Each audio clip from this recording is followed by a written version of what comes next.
at him. দুর্লভবাবু believed that বিশ্বাস করত যে উদ্ধব had defamed, উদ্ধব তাকে দুর্নাম করেছে by calling him an oppressor, মানে একজন অত্যাচারী হিসাবে, টু দ্য ম্যাজিস্ট্রেট, কার কাছে? ম্যাজিস্ট্রেটের কাছে। তাই তার উপরে তার বিষম ক্রোধ। Therefore he was furious with him. বললেন, তুই মাছ চুরি করেছিস, তার দণ্ড দিতে হবে।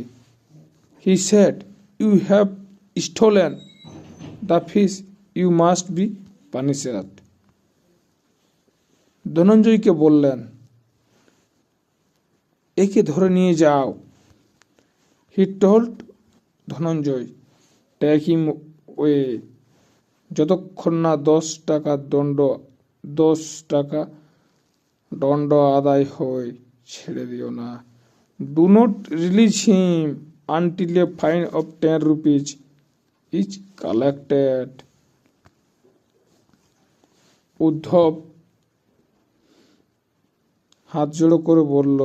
Uddhav folded his hands and said, I do not have even 10 পয়সা, আমার কাছে 10 পয়সাও নেই। My daughter wedding is tomorrow, let the work be finished.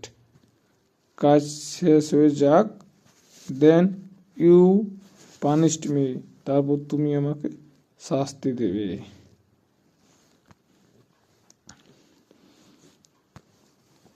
আর 5 দিনের মধ্যে বেঙ্গলি সহজপাঠ বইতে যতগুলো ট্রান্সলেশন হবে সবগুলো তোমাদের জন্য আমি নিয়ে আসবো। তো আমার এই ট্রান্সলেশন ক্লাসটা কেমন লাগলো তোমরা একটু জানাও।